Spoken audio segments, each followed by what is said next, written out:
قبل ما نبدأ الفيلم هات الكيس الفلامنكو بتاعك ويلا بينا. تبدأ القصة بجيش من الزومبي بيهجم على سون وصديقته سولا. سون بيشوف عربية وبيهرب في اتجاهها، والزومبي جعان وعايز ياكل أي جثة تسند بطنه.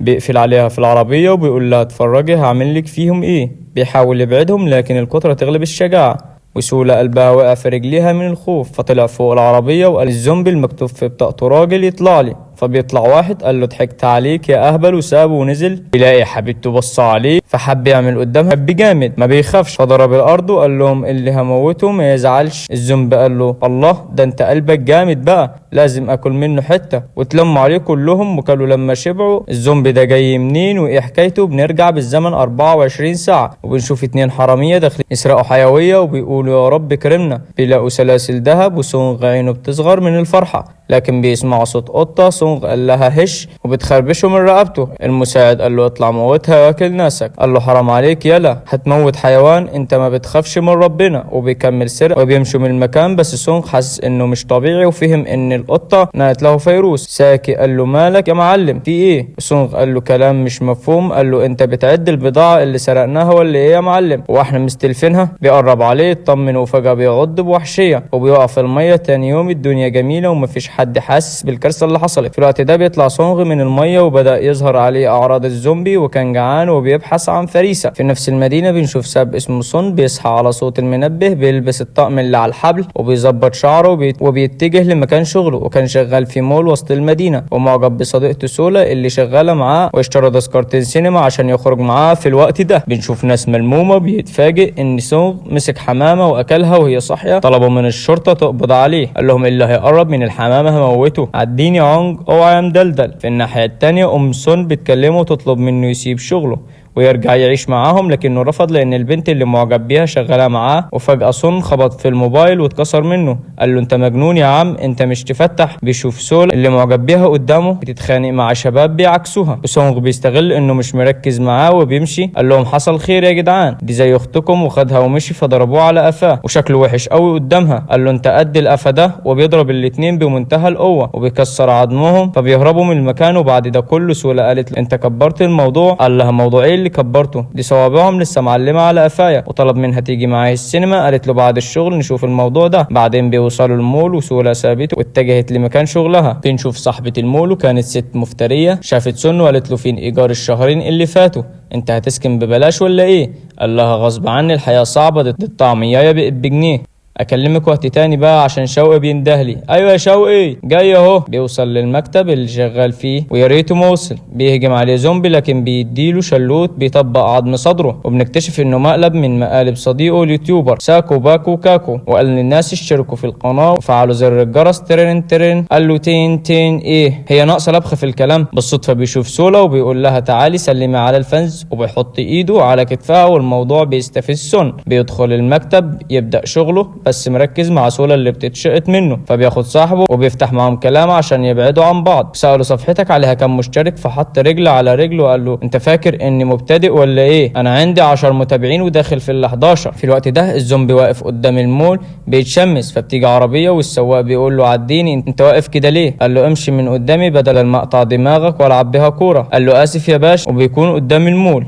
وللأسف بيدخل فيه والجماعة دول لسه بيلمحوا لبعض. هيو قال له جمد قلبك وخد خطوة قبل ما اليوتيوبر ياخدها منك. فبيقول لها عايز اتكلم معاك، وشك احمر ليه؟ قال لها لما الواد ساكي باكي ده يحط ايده على ايدك اعملي معاه كده بالظبط. قالت له نفسي اعمل كده بس مش عايزة مشاكل، انا لقيت الشغل ده بالعافية ومش عايزة اسيبه. بعد شوية بيدخلوا المكتب وكانوا مشغلين فيديو لسونغ بياكل لحمة نية. سون قال لهم ايه ده؟ الواد ده خبط فيا الصبح وكسر تليفوني. ساكي الخنزير قال لهم لو صورت فيديو معاه صفحتي هتطلع ترند وهلعب بالفلوس لعب. في اللحظة دي بيدخل سواق العربية وبيحط المية وبيمشي. واثناء ما كان واقف في الجراج اتفاجئ بالزومبي هجم عليه وعمل ودانه قطايف. بس لما شاف شكله في المراية ايه اللي انا وصلت له ده انا كنت حرامي محترم. في الناحية التانية صاحبة المول دخلت الحمام تشوفه بتلاقيه متبهدل بالشكل ده. قالت لهم مين اخر واحد عمل كاكا في الحمام؟ انتوا لو شايفين شغلكم ما كانش ده حصل. بعد شوية بتسمع صوت دوشة. قالت لهم مسكوا حرامي ولا ايه؟ بتتفاجئ الناس بياكلوا بعض. فقالت للامن خش اعمل حاجة. وطبعا سونغ استقبله بنفسه وعمل معاه الغلط. وبدأ يكون جيش من الزومبي للسيطرة على الكوكب. في الوقت ده الامن بيكلم حبيبته حبيبته عطيات، فسمع صوت عالي، اتفاجئ بزومبي ماشي على ايده ورجله زي الصراصير وبيهجم عليه. باقي الزومبي بيتخانقوا على مين ياكل الورك ومين ياكل الصدر. صاحبة المول بتجري زي المجنونة وبتخبط على الشباب.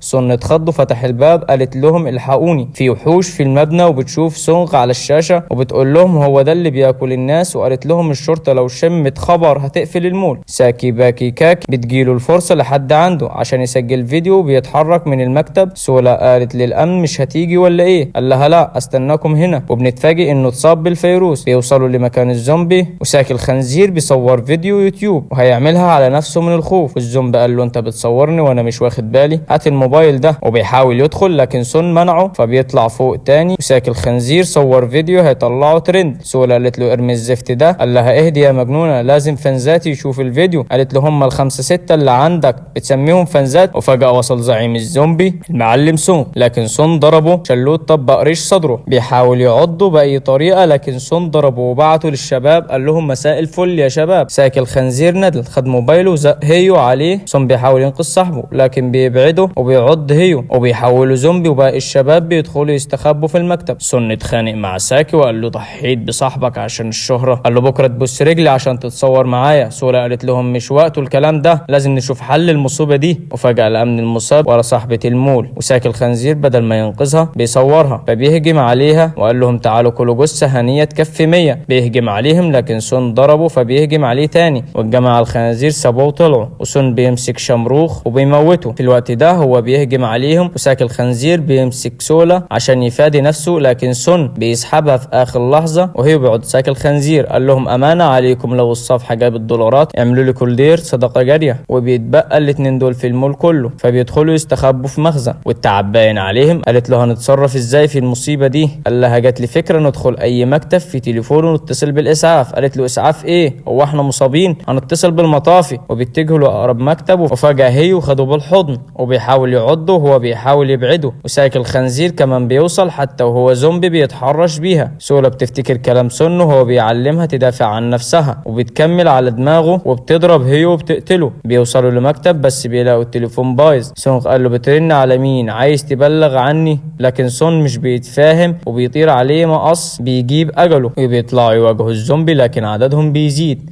فبيوصلوا للسلم وبينزلوا للدور الأرضي.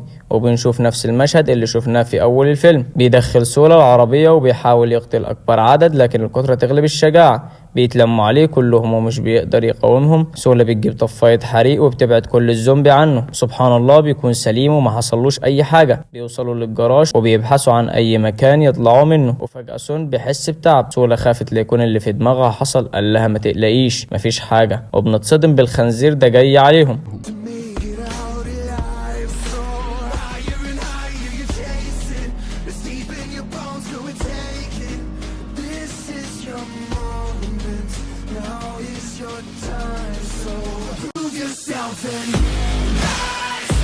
وبعد ما قتلوا بنشوف صاحبة المول دخلت تزحف بدون ما حد يشوفها. تهجم على سولا لكن سون بينقذها وبتعضه هو. وسولا بتقتلها لكن بعد فوات الأوان. وبنتفاجئ انها مركبة فك صناعي لان ما عندهاش سنان. وهو بيطمن على نفسه وبياخد سولا وبيطلعوا من المكان. وبنشوف سونغ لسه عايش وبنفهم ان في جزء تاني للفيلم. سلام.